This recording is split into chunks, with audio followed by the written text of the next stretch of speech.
नमस्कार बंधुरा केमन आছেন সবাই। आशा करी सबाई खूब भालो आছেন, আমরাও ভালো আছি।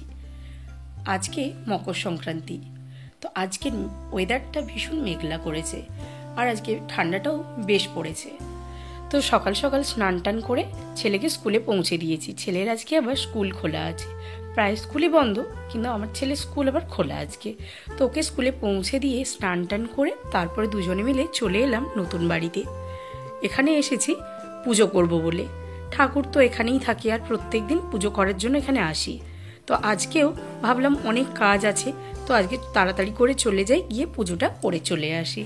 তো এসে আগে প্রথমে একটু ঘরটা আপনাদের দেখিয়ে দিচ্ছি, কারণ ঘরটা কিন্তু একেবারেই গোছানো নেই, শুধু একমাত্র এই খাটটাই নতুন তৈরি করা হয়েছে, সেটাই যা মেলা হয়েছে, আর সব টুকটাক জিনিস বস্তায় বাঁধা হয়ে পড়ে রয়েছে। তো ঝাড় দিয়ে প্রথমে আগে ঘরটা একটু মুছে নিচ্ছি, কারণ আজকে পুজোর দিন, সেই জন্য ঘরটা একটু মুছে নিলাম।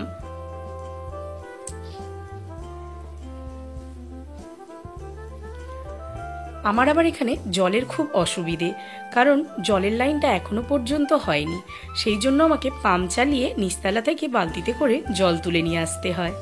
এটাই আমার সমস্যা, সেই জন্য আমি এখনো পর্যন্ত শিফট করতে পারিনি। তো পুজোটা আগে সেরে নিয়েছিলাম, ভেবেছিলাম তাড়াতাড়ি জলের লাইনটা হয়ে যাবে, কিন্তু হলো না। তো সেই জন্য বললো আর কয়েকটা দিন ওয়েট করে যাও, তাই নিচ থেকে কষ্ট করে এই জলটা তুলে নিয়ে আসতে হয়। তো ফল টলগুলো ধুয়ে নিয়েছি, এবারে মকরটা তৈরি করব। তার জন্য আমি প্রথমে আগে চালটা ধুয়ে নিয়েছিলাম।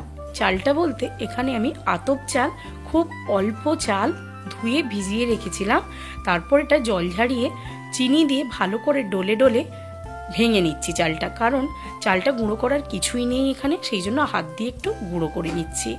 তারপরে এর মধ্যে দিয়ে দিলাম দুধ, কম পরিমাণেই দুধটা দিয়েছি। এবারে ফলগুলো ছোট ছোট কেটে এর মধ্যে আমি দিয়ে দেব। মাকে ছোটবেলায় দেখেছি এইভাবে মকর বানাতে, আর বিয়ের পরে আমার শাশুড়ি মাকেও দেখেছি এইভাবেই মকর তৈরি করতে। তো আমি এখানে থাকি, তাই আমার ঠাকুরকে আমি চেষ্টা করি একটু মকর বানিয়ে নিবেদন করার। তো আজকে সেই মতো করে আমিও মকর বানাতে চলে এসেছি।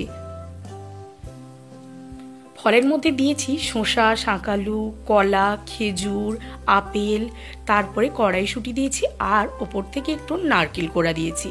নারকেলটা এবার কুড়িয়ে নিচ্ছি। নারকেলটা দিলে মকরটা খেতে কিন্তু খুব ভালো লাগে। এটা আমি চিনি দিয়ে করেছি, আপনারা চাইলে কিন্তু এটা গুড় দিয়েও বানাতে পারেন। তো প্রথমে আমি মকরটা তৈরি করে নিচ্ছি। আজকে আবার আলপনা দেওয়ার ব্যাপার আছে, তো আলপনাটা দিয়ে নেব। তার জন্য মাটিটা ভিজিয়ে রেখেছি, আগে মকরটা তৈরি করে হাতটা ধুয়ে এসে তারপরে আলপনা দেব।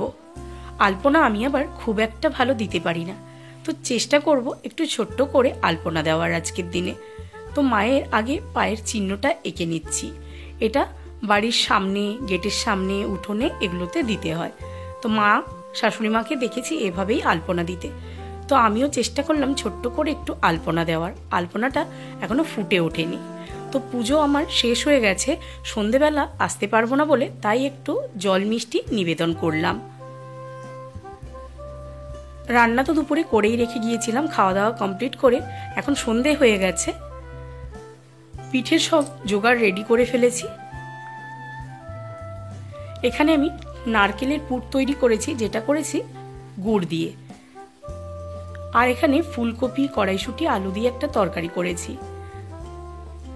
একটু মিষ্টি আর ঝালের পিঠে, দুরকম পিঠেই বানাবো, কারণ আমার বর আবার মিষ্টি পিঠে খেতে পছন্দ করে, নারকেল দিয়ে ভাপা পিঠে, আর আমার ছেলে আবার একটু ঝাল ঝাল পিঠেই খেতে পছন্দ করে।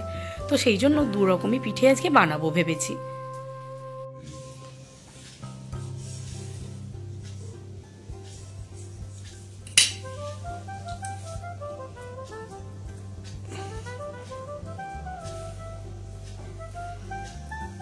অনেকে অনেক রকমভাবে পিঠে ডিজাইনগুলো বানিয়ে থাকেন, আমি খুব একটা ভালো ডিজাইন পারি না, তো আমি এইভাবেই চেষ্টা করি, মায়ের থেকে শিখেছি। তো মা এইভাবেই বানায়, ছোট থেকে দেখেছে, তো আমি সেই একই রকমভাবে বানাই।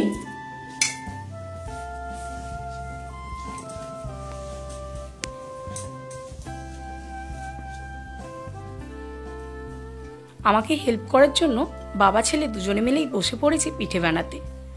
আজকের দিনে আমরাও ছোটবেলার কথাই মনে করছি, যে যে আমিও বাবার সঙ্গে দাদার সঙ্গে এভাবেই পিঠে বানাতে বসতাম, পারি আর না পারি।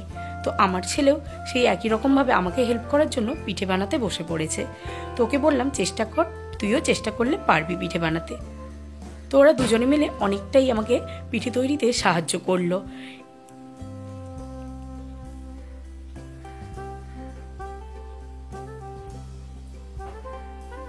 একটু ভেবেছি আজকে দুধের পিঠে বানাবো, মানে দুধ পুলি বানাচ্ছি, আর এখানে ঝাল ঝাল ভাপা পুলি পিঠে বানাচ্ছি। এটা ছেলে খেতে খুব পছন্দ করে, তাই ওর জন্য আগেই আমি এটা বানিয়ে নিলাম।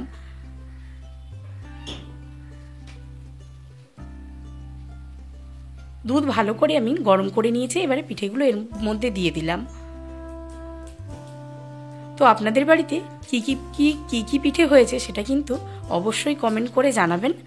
আমার বাড়িতে মোটামুটি পিঠে রেডি হয়ে গেছে, এবারে রাত্রিরের খাওয়া দাওয়া। আজকের দিনটা আমার খুব ভালো কাটলো, আপনাদের কেমন কাটলো অবশ্যই জানাবেন। শুভরাত্রি।